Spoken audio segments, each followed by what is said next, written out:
It is wild what is happening right now. It is completely astonishing what is happening right now. It is a coup, and it's the coup over the weekend. For those of you who are keeping track, and those of you who are maybe smartly not keeping track of every little bit, is different from the one last week. Last week, when Donald Trump tried to freeze um, just all of this spending through this OMB memo. In retrospect, at least it was the president doing it. It was someone elected, um, doing it. Now it was a complete unconstitutional power grab, trying to, usurp Congress's spending power. But I mean, at least the person doing it was an elected official. What is now happening is Elon Musk, unelected, uh, is uh, basically barging into places like USAID, according to reporting that we've seen, is physically getting in these spaces, is trying to take control of the Treasury Department's payment systems, which means the systems by which the United States spends money in general. He is not elected. He's not. He doesn't have any kind of actual government job. He obviously is not subject to all this kind of ethical requirements that people who have government jobs are. And he is in the payment systems. He is in at USAID, basically eviscerating it and then boasting um, to people online that he's um, feeding it to the wood chipper. I mean, if you want to stick with the metaphor, like he's essentially effectively feeding children around the world to the wood chipper. That's That's what he's gonna do. In mafia movies, sometimes they put people in wood chippers. So that's when Donald Trump when Elon Musk talks about um, feeding um, feeding USAID to the wood chipper. What he's really talking about is feeding kids. Is feeding kids. Now we think we might have Ruth here, but while we're waiting for her to log in, um, it's just we're dealing and we're dealing. It's very clear. Talked about last week. Um, hey Ruth, Hi. how's Hi, it going? everybody. I was saying you were having technical difficulties, but hopefully not billionaire and fascist imposed ones, just normal technical difficulties. I'm hoping last night we had a lucid thing and my email was fine. And the second I was supposed to go on, some of you will know this, I had no email. So I had no internet. I'm sorry. I had no internet. So I'm here. Hello, everyone. Well, we're very glad you're here. There's a lot to sort out and sort through. I was just while waiting for you, just kind of recapping, Uh, that last week. In retrospect, in the good old days of last week, at least it was a coup by an elected official. It was one elected official trying to usurp Congress's power to spend money. Over the weekend, it was ratcheted up to an astonishing degree of an unelected, foreign born billionaire going to war against an agency, basically disemboweling the agency, saying he's feeding it to a wood chipper, which is essentially, in this case, feeding young kids around the world into a wood chipper who will Disgusting. suffer and die because of this unelected person. I'm just curious for your thoughts on this kind of weekend coup. I have so many different places we can go, but um, what are your thoughts? And as we always kind of lean on you for, how does this particular dimension of an unelected, private, rich person, literally in the offices, in the computer systems, where does that fit into the things Yeah. you've studied? So yeah, and hi everybody coming in. Um, it's really hard to be able to step back and have that um, balance to try and do this like bigger picture. I'm trying my hardest, even though, like many of you, I'm like got adrenaline, not sleeping well. There's a lot is happening. But I did do a piece yesterday for my Substack where I tried my best in a dynamic and evolving situation to figure out what elements, and not just, we will talk about Musk, but what elements are typical of an authoritarian crackdown and what is new. And so, Mm, one thing that's a general thing is the speed of implementation of all the classic things. So a lot of things they're doing, you purge the federal bureaucracy, you expand executive power, you get the oligarchs to, be on your side, they give you money, covertly and overtly. That those things are typical, but most, I mean, even I'll put it this way, even Mussolini, he declared dictatorship January 1925, but it took him a few years to pass the laws and organize things so that, which these laws to purge the civil servants, which are very, very similar to Project 2025 laws, frighteningly so.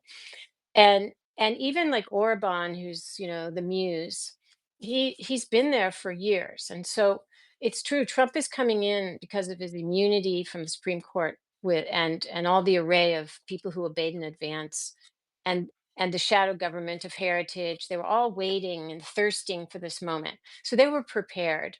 But it's really important that the speed of implementation is more typical of after a coup. Now, he didn't arrive there via coup, or um, when you're responding as an autocrat to a coup against you, and that's Erdogan. When Erdogan had the coup against him, he went an immediate crackdown. That's actually kind of still going on years later. But the speed is exceptional, unusual, and then of course this other thing where, what is the language that we use to describe this situation where, um, first of all, someone was, I mean, the way I see Musk is that he already had huge amounts of dangerous amounts of power, that this is one of these things that only after the fact people are like, yeah, maybe he shouldn't have had all those government contracts at the same time he took over Twitter, which many governments, all governments almost, and politicians use even today. They're all still there, right? I'm no longer posting on there, but they're all there. um, and so he already had that. What he didn't have was, as I called it in my essay, the key to the castle. He didn't have a way to get in there and work on government implosion from within.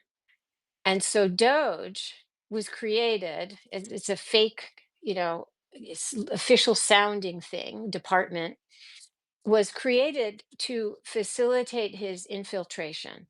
That's actually how I see it.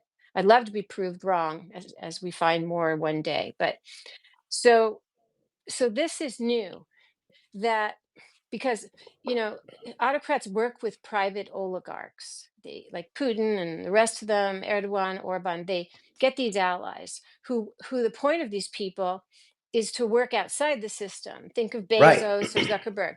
Think of Modi, and he's got his people buying up the media properties. This is Or they make different. weapons for you when you get your country into wars or whatever. Yes. So this is different, where somebody who has a fake official credential, um, is coming from outside, using people who are, allied, who worked for his businesses. It's a private business hostile takeover of the US government, by somebody who's an ally, and very much, we shouldn't exaggerate any tensions between all these factions. They agree on more than they disagree on, and they're working together, with some uncomfortableness. But this is new. I'm struggling to find any precedent for a private citizen getting access. And by the way, very important, he was given access by the Treasury Secretary, who was supposed to be like a normal appointment. So, what do we call it? It's a coup and they've locked everybody out of the systems. They've physically occupied. That's coup techniques, but they were permitted in there by the government and But then went beyond. what you're describing is almost, just to separate it out from people, which I think is very helpful that you're doing. There are these kind of different usurpings that are Yeah, happening, and yeah, they overlap, but they're distinct, and it's helpful to, you know.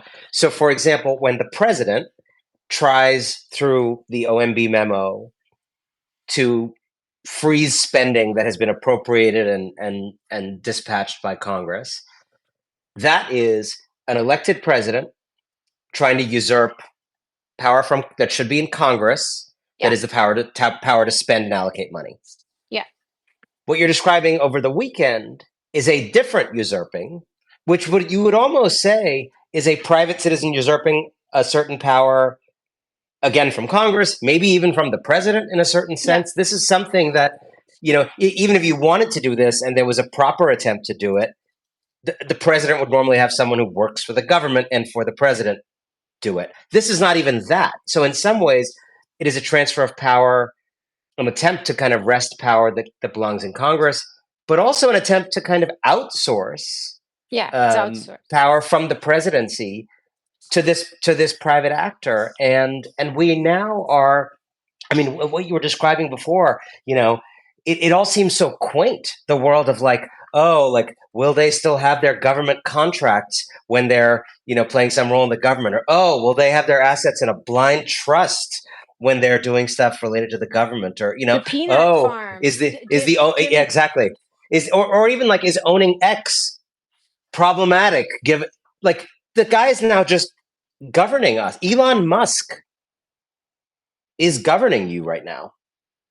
and and and these totally random people, and kudos to Wired, which is doing investigative reporting.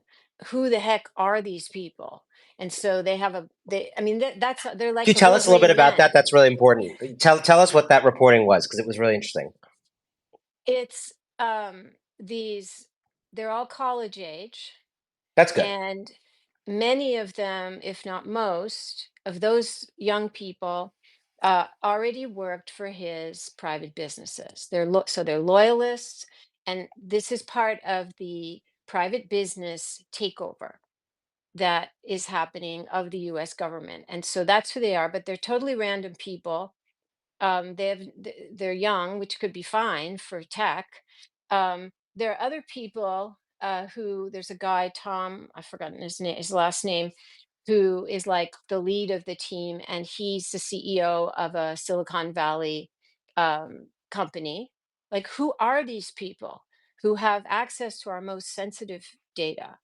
The other thing I want to mention, though, and it's interesting because a slight like lament against the press focus in reporting this from the beginning.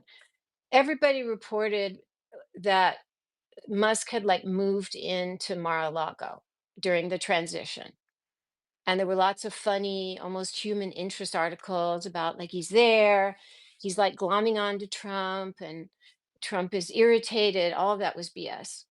But nobody, only in like a tiny line in the middle of like very few of these articles, that the people from that Musk had people from his private companies, including SpaceX and Tesla, doing the interviewing of potential candidates for government appointments.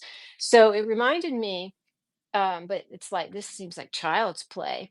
Berlusconi in Italy. It was the first when he went into politics. He was a billionaire, a tycoon, and he owned all the private TV networks and the major TV advertising agencies.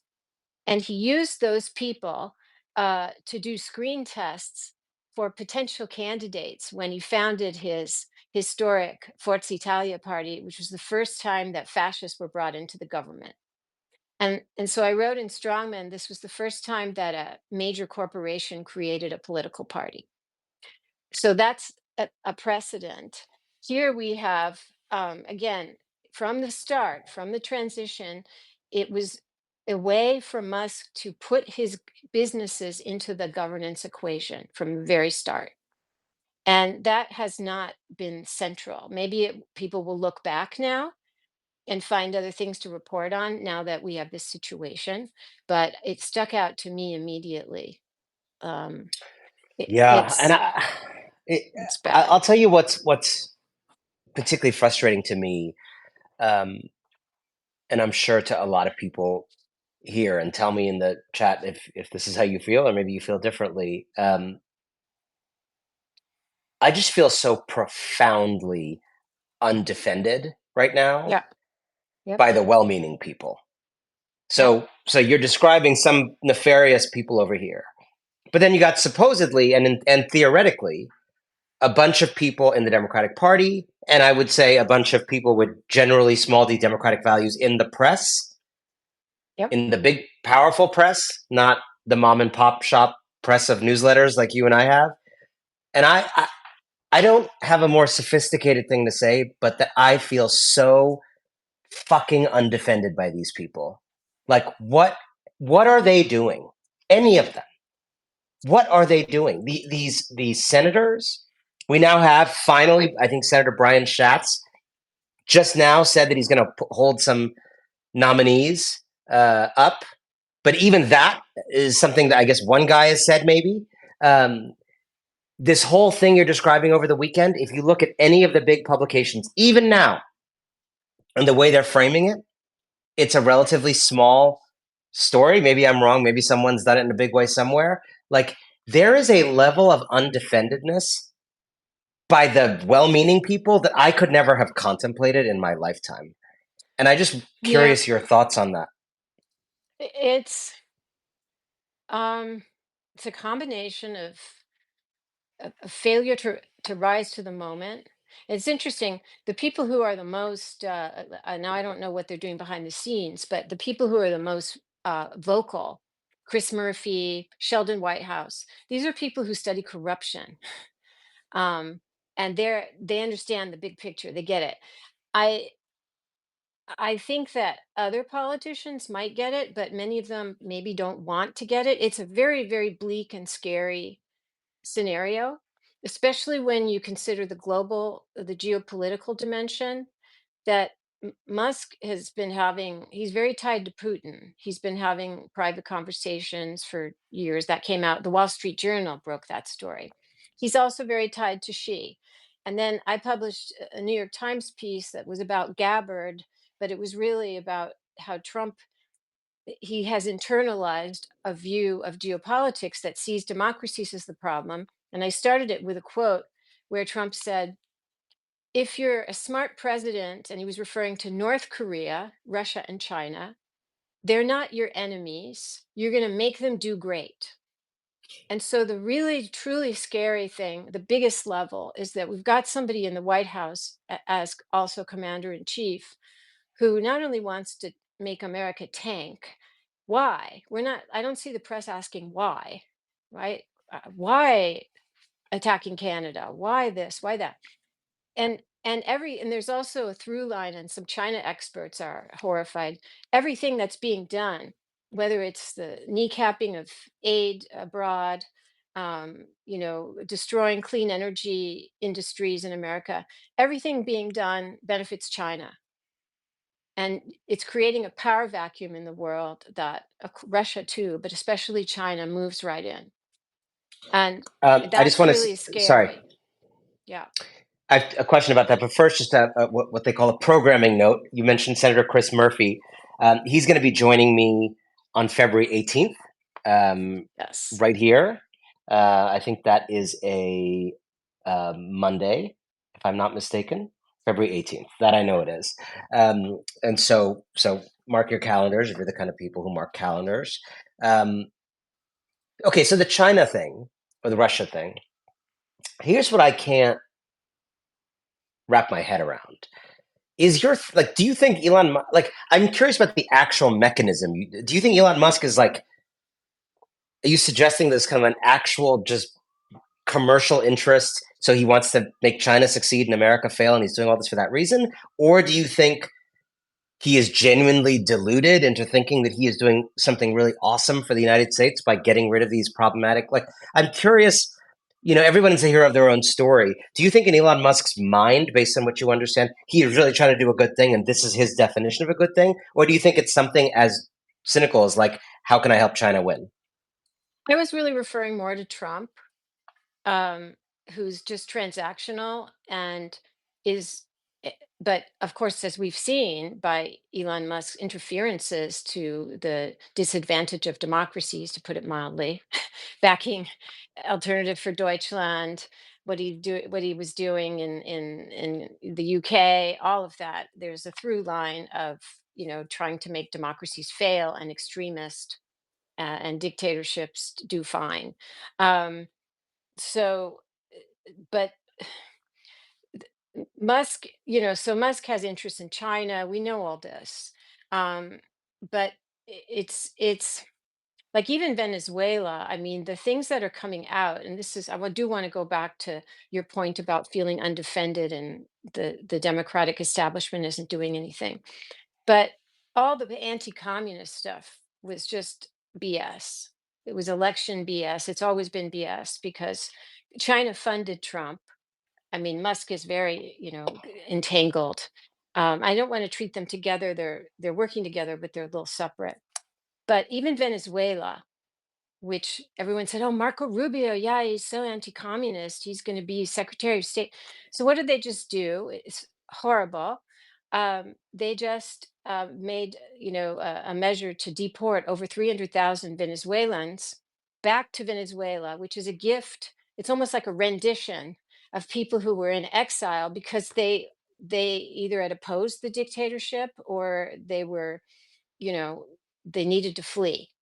You don't flee your country lightly. And now over 300,000 of them are being deported, which is the US and Marco Rubio's gift to a communist dictator. So there's that too. So to just go back to the feeling undefended, I don't want to say they don't know what to do, but the magnitude of what is going on is very challenging. And I'm not even defending them.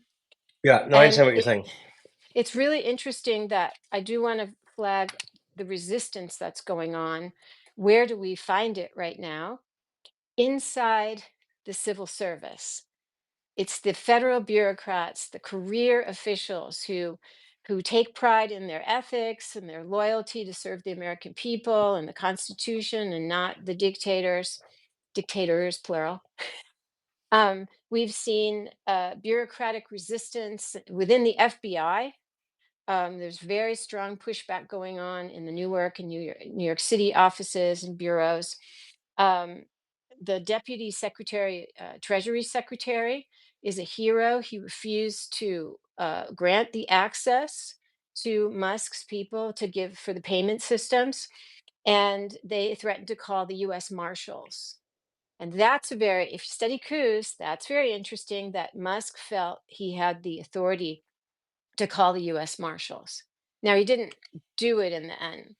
And so the guy left, and for his troubles trying to defend democratic governance, he's been put on administrative leave. So all the troublemakers are on administrative leave. So we're also seeing work slowdowns. That's the news story that's come out today of civil servants, and also some public protests starting. All civil servants. So right now, that those are the people, and these are bipartisan people. I doubt they're all Democrats. And they're resisting, they're setting the example, which plays up even more the official Democratic establishment's like kind of vacuum here.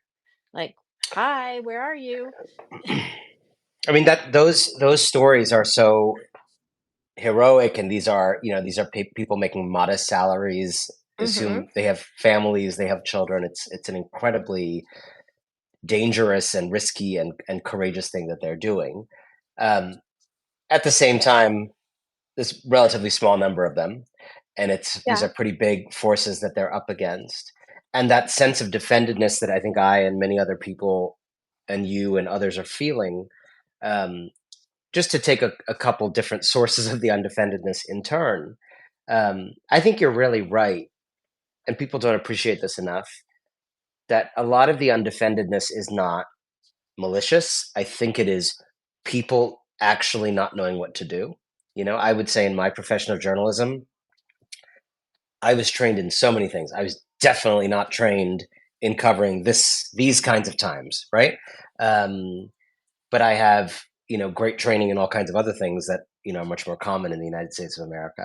Um, and I think for the members of Congress, again, they didn't grow up in the Soviet Union. They didn't grow up in communist China in most cases. They grew up here in the United States, where the things you write about were things that were not really happening, as far as anybody could see or discuss. And now you're a senator in the United States in the middle of this.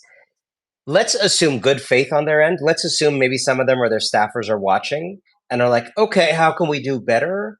Because clearly this is not working. Get out of the texting us for $5 mode. If someone was earnestly watching this, a senator earnestly watching this and saying, okay, Ruth, make me better. What do I do? I'm not an outsider, I'm an insider. I have these constraints of a senator. Like, give me advice for me, someone in my position as a senator. What would you tell them to do right now to step up and be adequate to this moment? Well, um, I always think back, and it's a slightly different context, but when Bolsonaro was trying his January 8th coup in Brazil, and again, he couldn't get the military to play. It was, and Steve Bannon was one of the advisors, so it was very much an exportation of January 6th tactics. So he had these thugs who were ready and they trashed government buildings. And because Brazil had, just to speak to growing up in a democracy, because Brazil had a horrible over 2 decade military dictatorship that started with a coup that only ended in 1985.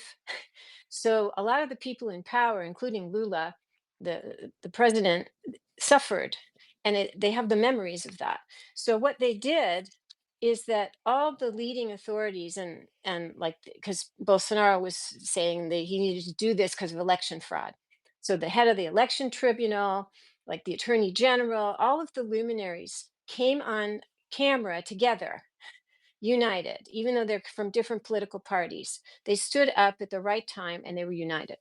So I always think about that, because one thing that I've been waiting to see is people going to the media, like a group of senior Democrats, whoever they're going to be, and saying, fellow Americans, a private citizen has seized control of federal buildings that that administer payment systems for your Social Security and your Medicare.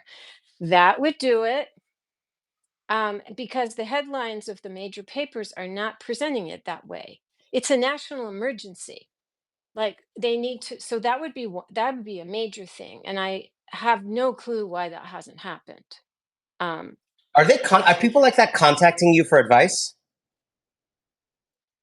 no, I mean, sometimes I'm at events, including recently, where there were conversations. You're telling me But lawmakers are not beating down your door for advice on how to prevent this emergency? no, hopefully they're going to Tim Snyder or somebody. But no, not really.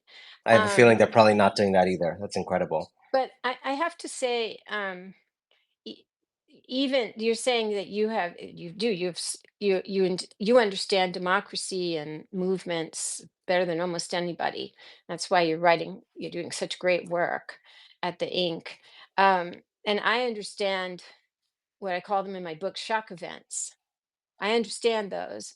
I also understand, sadly, um, how these people think. And that's why I've been losing sleep.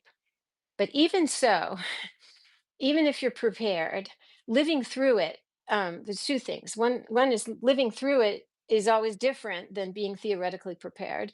And two, it always looks different. So I did not have Musk people occupying, government buildings on my radar. That I didn't anticipate, even though a lot of the other stuff I had anticipated for years and predicted. And so in theory, shouldn't be. And that's how I've been able to step back in the middle of this chaos and say, okay, this is new. This is normal for coups, but just speed it up. And this is this, and this is that. So it's shocking. And the other thing I want to say is, I used to tell this story that struck me so much when I did all my research for strongmen, that um, this communist operative, Ignazio Silone in Italy, after Mussolini declared dictatorships, and they went immediately to round up the political opposition, right? They were going to put them all in jail. And so they were hiding in safe houses. And Silone recounts in a memoir that this other guy came in, another communist, into the safe house. And he said, you know, people are lying. This was in Milan.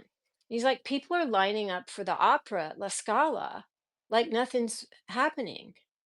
And so I always thought about that, that here are the trucks going. So Mussolini makes a speech. Here are the trucks going by, um, and it's the beginning of dictatorship, because Mussolini was governing as prime minister a democracy before, and these people are just like going to the opera. And I'm thinking about this all the time because I'm going to my yoga class, like, people are watching Netflix. They're going, they all the like regular life is going on. And yet this totally heinous, dangerous, like so consequential, I'm stuttering, I don't have the words, is happening. Yeah. I was thinking about that last night while watching the Grammys, and Hmm.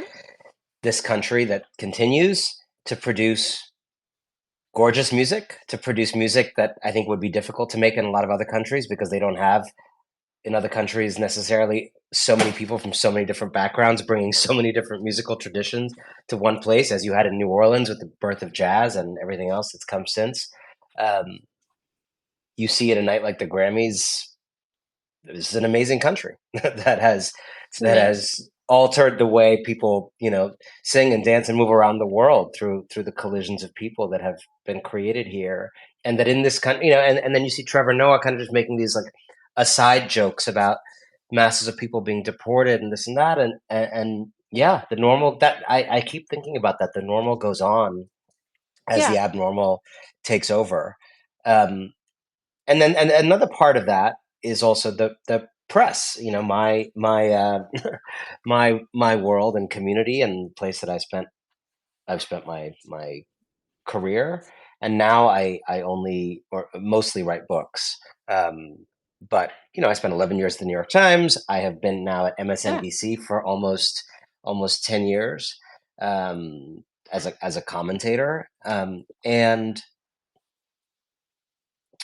again, like, I know the hearts and the struggles of people working in these institutions. So I am not one of these people, and I've said this here before, who are like, they're all in some conspiracy to, give Elon Musk power or whatever. Like, I think this is human frailty. I think this is people Hmm. not up to the moment, Yeah. inadequate to the task. I think it is people, honestly, who have no idea what to do, who do not know how to live in the time that they've now been called on to live. You were just saying a moment ago, you have not been expecting certain things that are now in front of us, like an oligarch actually in the at the till.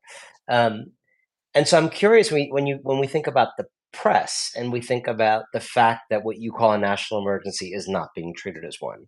The OMB memo was treated as a pause, sparking confusion, according to the Washington Post, not the dangerous, unconstitutional coup that it was. This is now being again treated as a relatively small story instead of the five-alarm fire it is. But I also understand that there's this kind of bias towards sobriety in the news community. Don't get too jumpy. Don't allow yourself to be Yeah. defined as the opposition. Same Yeah. question, but different group of people. How would you advise them? Again, they're not you and they're not me. They're doing a certain job in a certain lane Yeah. with a certain institutional weight and responsibility. But how would you advise them to be 100% better than they're being right now? I mean, there's a lot of good work being done, like Eric Lipton, people who do investigative journalists. And again, I'm going to go back to corruption, because a lot of this is about corruption. And except for certain individuals who get outed and then they're prosecuted, or on individual bad deals. We don't, we haven't covered corruption enough to make most people understand that, Trump has been in transnational flows of money for many, many years, and there's just large systems at play. And so that they do, but that they're trying to they do well. It's very, especially now, it's very difficult because, is it Joe Kahn, the executive editor, right? Remember, like, this is during the early campaign, and he said that democracy should be just one bucket, like near, like the economy and immigration. He didn't want, he thought it was a misdirection. It would be a misdirection to make democracy be the main focus of coverage. But the political system you live in, eh, sets the tone and sets the stakes and everything else for the economy. Look what was going on with these totally nonsensical tariffs against Canada and Mexico. It matters. Like, the political system you work under and you live in and you report about matters. And so, and that's Joe Kahn. That's not Bezos and the guy, the billionaire at the head of the LA Times, who've just, they're they're operating under the principle of, I do not want to offend Trump. I do not want to offend Trump.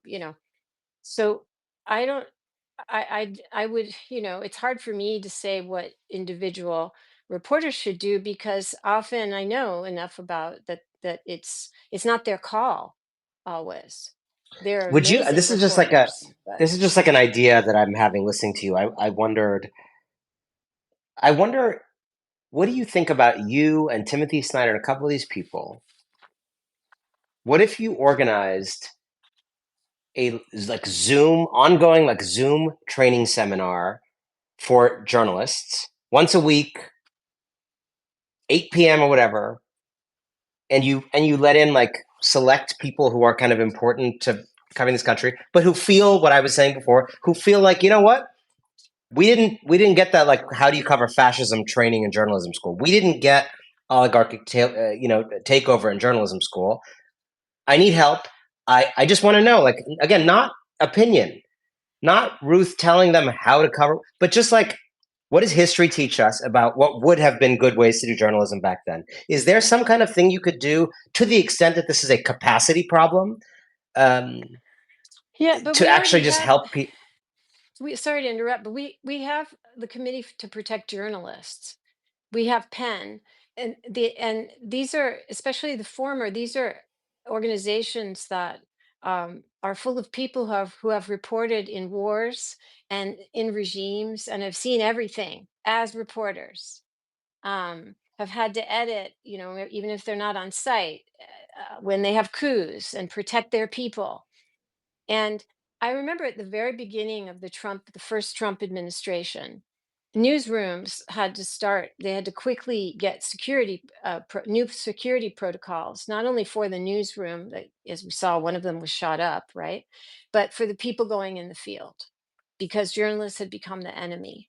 And, and I don't know what has happened, since with that, but some kind of paradigm shift is necessary, which is why you're proposing this. And I'm not saying it's not a good idea for us to do it, but there are specialists who've lived through this. It's like that's part of their whole thing. That's great. Um, All I'm saying is it doesn't seem to be happening. I'm just looking at the outcome. The yeah, outcome seems to be that a lot of people don't seem to know. And again, what to you do. and I could we could think of dozens of examples of people who are exceptions to that and are doing great. And I want to be very clear that we read them every day. We share what they write at the ink, like that's happening. But in general, most people who are journalists in America were not trained. This is an empirical fact that they Yeah, were not trained for this. None of us was trained for this. And it's not a yeah, judgment on those people to say that. It is an empirical fact. I was not trained for it. I think I'm doing okay, but like I don't know what I'm doing either. Like, this was not. I have no idea how to cover. a situation in which there's no baseline of reality or truth. That is, I don't know. I'm trying to figure it out, but this is, no one was trained for this. Maybe, as you say, some of Right. the foreign correspondents who were in other places, actually, if you were, I don't, it would actually be great, for example, to deploy some of those people into jobs like White House correspondent, right? Which maybe some Yeah, papers already have done. except traditionally there's been, this is part of the big narrative, it can't happen here. Now, that's changing because it is happening here. But I think people are like, they're a little bit denial. So there are people who are major correspondents who, for example, were covering Putin's Russia or some other place. And some of them were a little reluctant. I mean, because they would call me to interview me, and you could hear they were skeptical when I was like back in 2016, 17, like Trump's an authoritarian. This is what he's going to do. This is it. And they couldn't quite get there. And in a way, having been in a well-developed, established regime, which, because I'm going to repeat that it has taken years for Putin. Putin has been in power as long as Mussolini. Orban has been in power longer than Hitler at this point. Erdogan's been in power for a long time. So they don't start out. Trump's having his blitzkrieg precisely because they've studied these other people, and it takes years. So these people, these correspondents have been stationed, in Putin's regime when it's a full regime. And so it's been very difficult for them to turn that eye on the America, because it seemed too different. So there's been like, it's almost like not a cognitive dissonance, but a problem having this leap to think about the US in this frame. And that's why I've been out there like hundreds and hundreds, probably thousands by now, in the last 10 years almost, trying to educate. I actually made one of my missions at the beginning to educate journalists, and I don't say that with condescension. It's from the point of view we're talking about, as well as the public. But I see this is now, what's going on now is almost impossible to explain without, through, if not through the lens of authoritarian dynamics. So it's like too late in a way, but better late than never. I'm hoping that we will see in the next months, uh, as things unfold and tank and whatever's going to happen, a quick a wake up call that translates into different models of coverage. That's an optimistic read. It has to. I mean, look what the tariffs are going to do. Look at the Canada thing. But I don't know. I wanted to ask you, um, have you seen articles that educate the American people by asking why? Like, why is Trump attacking Canada? Have you seen those? Because I see like this is what's happening, and an analysis of what's happening, and economists excited about outcomes possibly, but I don't see the why. Yeah, you're absolutely right. And so this is a really interesting thing. And again, I often find that, when people gravitate to conspiratorial explanations for things, they actually absolve themselves of understanding why systems actually function in the way they do, which is often a much more boring answer.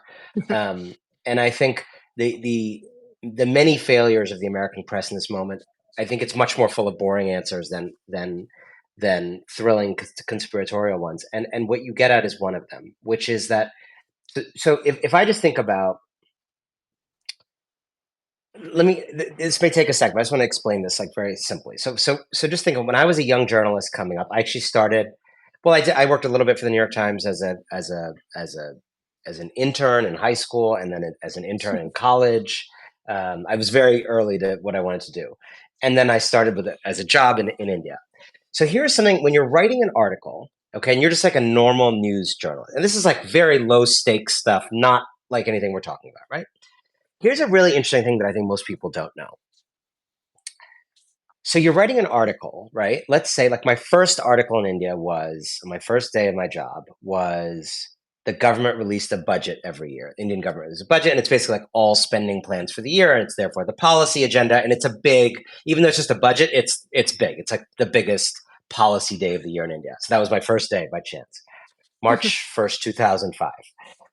And now, as a journalist, and particularly if it was not my first day, but I was a little more knowledgeable, like there are just some things that, you're writing the government, you know, said it was going to spend this, said it was going to spend this.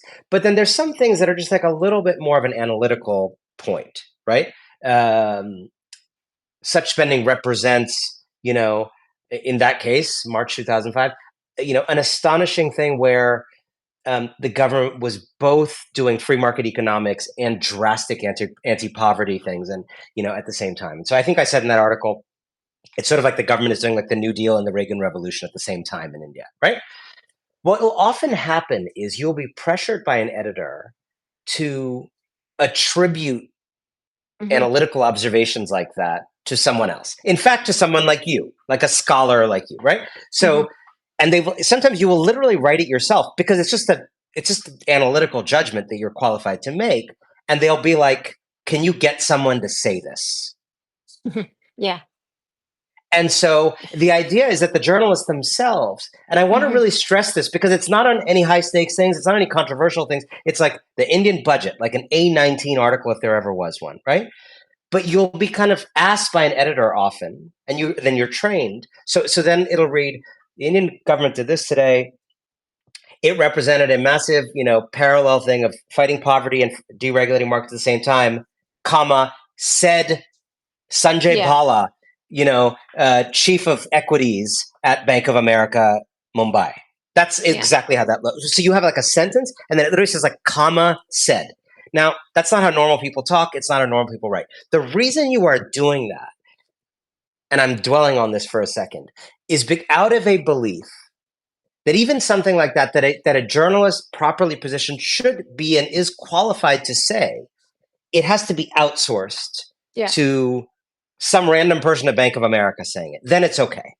And they Yeah. literally, editors will say to you, "Can you get someone else to say this? Can you find someone else to say it? You've already said it, but can you make it like, can you launder it?"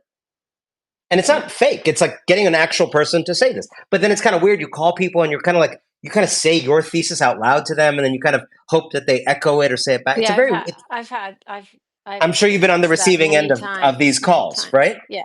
So the reason I dwell on this is that to me is like a very boring thing that helps explain this moment where journalists, in a way, even on trivial stories and basic stories, are sort of not allowed not only to have opinion, but to kind of make synthesizing analytical judgments about what a thing is and what it means, right? And so, you will hear someone say what some call a racist or a demagogue, according to his detractors. In other words, all of this is saying the journalists themselves are people who are not allowed to name reality. They're just allowed to name like atoms of fact, but like no molecules, and certainly no Mhm. clusters of molecules. And so when you say why no why, right? That is kind of at this level. It's not that it's opinionated. This is what I want people to understand. It's that kind of meta layer that it's some deep old school traditional place in journalistic Yeah. thinking. It's just not our job. It's the job of scholars or bank analysts or these other people. That um, makes and I sense. think we need to look at that very carefully, because then if you free people to do that, then they can say things like, over the weekend Trump, instead of Trump said this and then some say it's X, Trump is, here's the tactic he's using for what purpose. Go Yeah. straight to that, That, right? But except, and I think that culture in journalism needs to be examined. yeah, totally. I also think, not to be too cynical, it's about liability. If you get other people to say it, and some of the examples, the supposed, we all know these like words that insert word to lower liability of with litigious people.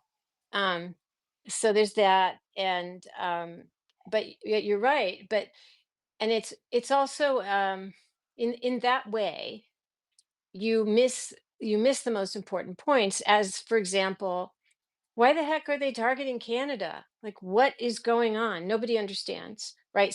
There is a design, of like far right geopolitics, and then there was that totally like cuckoo but not cuckoo statement by Trump that there's a big faucet that you turn on and the water will come. It's also plunder, like minerals, water, all that stuff. But they're leaning very hard on that. And I still haven't seen an article front page that says why. And people are like, I don't understand what he's doing. It's our neighbors to the north. And the media is not, it's not serving the public well with this like roundabout stuff that you're describing, Yeah. because we need answers now. I mean, Trump could declare a war. The one thing I want to that's not to, as we approach the end, not to be a total downer, but um I am worried because and this applies to Musk too. um when you have authoritarian personalities, both of them are that, and the more they are empowered and they feel that no one can stop them, they go into this grandiose mode where they feel, this is of course Musk and Thiel, they're going to live forever, they're going to conquer the universe, all that crap, right? So those people are already there, and because they're insulated because of their wealth. But politicians um, can get into this, they start believing their own propaganda, and and now Trump feels invincible. He's still scared and cowardly, and that's why he's cracking down so fast. But he feels invincible because he has immunity also. So he's been given a set of circumstances that are very dangerous psychologically for somebody who is also a narcissist, if you study these people. And it's that moment where their grandiosity leads them to like start wars and stuff. And so it's a very volatile moment. And I'm just hoping that we have some public facing, the adults in Congress start showing up, if only for the morale of the American people who elected them. We have a couple minutes left. I want to ask you one more thing before we go about what people can do. But first of all, I mean, it's amazing. We've got 3,800 people watching this live, which is just an Thank extraordinary you. thing. And I think a measure of maybe people's hunger for different kinds of media. Um, I've done this before and I'm going to do it again. I know a lot of you are here because you know the ink and maybe don't know Ruth and Lucid. If you have not subscribed to Lucid and you're an ink subscriber, I want you to take a second right now um, and actually subscribe to Lucid. It's incredible. It's really, really important. And similarly, if you're a Lucid person who's just discovering the ink now, subscribe to the ink. Sign up. We got a free email list. We'll even be grateful if you sign up as a supporting subscriber. We're really grateful to have you, and I think we are both, Ruth, trying to build a different kind of media here that is able to just tell these truths plainly, able Yeah, to call a coup a coup. I don't have anybody at the ink who's telling me that I can't call a coup a yeah. coup. No, Um, it's refreshing and it's a relief to be able to just say things bluntly, because you know the American people deserve the truth. And this is not a time to sugarcoat things or speak in vague terms, because that's a lack of respect toward those who deserve to understand, right? Who don't need us perhaps to understand, already understand perfectly well, but to read things that are taking a big picture, and that's it. So I'm doubly, triply happy that we founded our newsletters, and they're in place when this crisis is ongoing. Yeah, I agree with that. If folks are interested, we will post clips from this on our respective newsletters, and we would ask you to share this conversation around with people who would be interested in it. Would folks love a video clip available, let us know. Okay, so last question for you. Um, we're obviously talking a lot about what powerful people are doing, and we've talked about what another group of maybe well-meaning powerful people, are not doing and could be doing, but are not doing. Um, and most people listening to this, probably everyone listening to this right now, is in neither of those categories. They're not powerful people doing a coup, nor are they powerful people not doing a coup, and but also not resisting it. They're regular people trying to figure out, what do we do? What do we do? What do we Yeah. do? I know everybody I know is just agonizing about this. Um, what advice do you have for people? I've asked you before, I'll ask you again, but today, at this moment in time, what can people do? Um, I think it's really important. Well, there are boycotts that you can do, economic boycotts that are used most recently in Myanmar against their coup, their junta. You could have mass exodus from Twitter, or X. There are those kinds of things. There, but I think having conversations, especially as the effects of the tariffs start, because as you know, many people voted for Trump because they wanted cheaper eggs. um, and the hypocrisies of the hypocrisy behind all this, the fake populism, the posing as the man of the people, this is all going to be unmasked. It is being unmasked with great clarity. So having conversations with the Trumpers in your life right now, is very, very important. We can't give up on that because we have more and more evidence every day. Like, who are these 20-year-olds who are in charge of our social security payments? Like, they're not going to like that. So we can be our own messengers. As we've discussed this hour, the press is imperfect, and we can be our own messengers, our own bridge builders, our own truth tellers with those around us. That we can do. Okay, perfect place to end it. Ruth, thank you so much for this conversation, and we're gonna keep doing these. Yeah, If not every Monday at this time, at least many many Mondays at this time. So it's great. It's we're always a gonna we're pleasure, Anand. yes, great to talk to you. Hang in there, everyone, and keep using your voice. Yeah, thanks for coming. It's, it's great. Bye. Bye.